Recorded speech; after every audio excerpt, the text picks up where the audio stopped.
प्रणाम गुरुदेव। गुरुदेव, देखा जाता है कि हमारे आचार्यगण, हमारे गुरुदेव, हमारे जो हमसे बड़े वैष्णव होते हैं, वो इतने करुणामय होते हैं, इतने दयालु होते हैं, इतने सहज सरल होते हैं कि वो अपने परिकर से, अपने शिष्यों से बिल्कुल संतानवत प्रेम करते हैं और कभी कभी उनसे मित्रवत हास परिहास भी कर लेते हैं। तो उनके इतने स्नेह प्रति व्यवहार को देखकर एक शिष्य का उनके प्रति अब कैसा व्यवहार होना चाहिए, उनके उनके साथ कैसा हम व्यवहार करें, उन्हें गुरुदेव मानकर ही उनसे व्यवहार करें या उनको एक अपना फैमिली मेम्बर या अपना एक मित्र या अपने पिता के रूप में मानकर उनके साथ व्यवहार करें, कैसे व्यवहार करें उनके साथ, थोड़ा सा इस पर प्रकाश कीजिए। बहुत ही महत्वपूर्ण प्रश्न है। हमारे एक तो गुरुदेव होते हैं, और गुरुदेव तो ठीक है, गुरुजन कह लें हम, जो हमारे पूजनीय संत हैं जी। हमारे गुरुजन हैं, हमारे गुरुदेव हैं, कोई बाबा हैं, कोई भी ऐसे हैं जिनको हम सम्मान करते हैं। होता क्या है कि जो कुशल और निष्कपट संत होते हैं वो बड़े सरल होते हैं जी।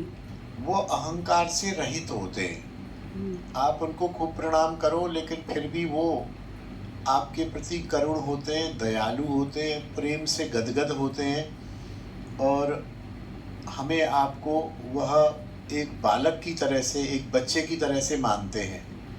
यद्यपि बहुत सारे संतजन, गुरुजन काफ़ी गंभीर भी रहते हैं जी। वो हास परिहास नहीं करते हैं और गंभीर रहते हैं, आपसे संयमित बात करेंगे, संयमित व्यवहार करेंगे, संयमित सारी बातें रहेंगी, भजन की शिक्षा देंगे, भजन के व्यवहार के बारे में आपको बताएंगे। लेकिन मैंने देखा है कि कुछ एक संत गुरुजन ऐसे भी होते हैं जो बड़े ऐसे प्रसन्न से रहने वाले,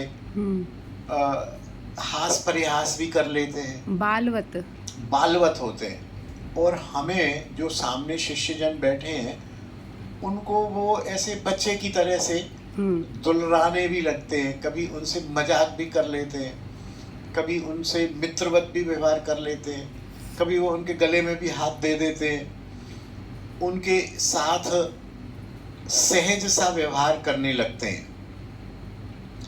ऐसे में हम साधकों को और हम शिष्यों को चाहिए, वे जो हमसे बालवत व्यवहार करते हैं, करुण व्यवहार करते हैं, प्रिय व्यवहार करते हैं, हास परिहास करते हैं, यह उनकी महानता ही है, ये उनका अहंकार राहित्य ही है। उनमें यह अहंकार नहीं होता है कि मैं गुरु हूँ, ये मेरा शिष्य है, मैं एक अकड़ के और ऐसे गंभीर सा इसके सामने बैठा रहूँ और इसको बताता रहूँ और ये शांत बैठा रहे, ऐसा भाव उनमें नहीं होता है। तो ऐसे में हमें क्या चाहिए, वो भले ही हास परिहास करें, वो भले ही मित्रवत व्यवहार करें, हमारा व्यवहार उनसे गुरुवत ही होना चाहिए। हम उनसे सम्मान से ही पेश आएँ। वो हमारे गले में हाथ डाल भी दें तो हम उनके गले में हाथ ना डालें, हमारे हाथ उनके चरणों की तरफ ही रहने चाहिए। उन्होंने कुछ हास परिहास नहीं किया, उन्होंने कुछ हास परिहास किया तो हमें हास परिहास में उनका जवाब नहीं देना चाहिए। उन्होंने मान लो कह दिया, अरे सुनो, आज तुमको रोटी नहीं मिलेगा, आज तुम भूखा रहो, तो अब इसमें दोनों तरह की जवाब बनते हैं। अरे भूखा क्यों रहेंगे बाबा, तुम तो खा रहे हो 4 रोटी, हमको दो ना 1 रोटी, शीत प्रसादी दे दो, अपना जूठा ही दे दो, हमको रोटी दो, हम भूखा क्यों रहेंगे। नहीं, ये नहीं करना। उन्होंने कहा तुम भूखा, अच्छा बाबा बड़ी कृपा, जैसे आप आज्ञा करो, मैं भूखा रह जाऊंगा। अरे नहीं नहीं, सुनो सुनो, हम भूखा नहीं रहना, हम तुमसे परिहास कर रहे थे, तुम बहुत अच्छे हो। हमें अपनी मर्यादा को नहीं छोड़ना है। उन्होंने अपना अहंकार छोड़ दिया है, उन्होंने हमसे प्रेमवत बालवत व्यवहार किया है, ये उनकी महानता है, ये उनका हल्कापन नहीं है, ये उनकी महानता मानी जाएगी कि वो एक छोटे से अमानी ना मान देन है उनके अंदर, कि हम शिष्य लोग उनके सामने अमानी हैं, लेकिन वो फिर भी हमें मान दे रहे हैं। तो ये अमानी ना मान देन है उनका। हम उनके साथ ऐसा ना हो कि हम भी वैसे ही गड़बड़ बात करने लग जाएं, हम यदि मर्यादाओं को छोड़ेंगे तो हमारा वो हल्कापन होगा।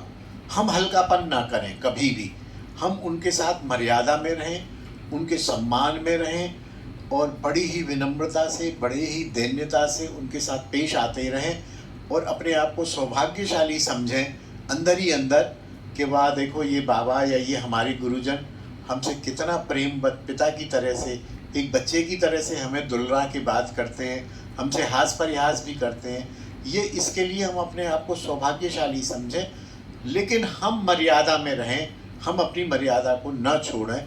ऐसा वरिष्ठ संतों से मैंने सुना है और ऐसा सभी साधकों को ध्यान रखना चाहिए। जय श्री राधे, जय निताई।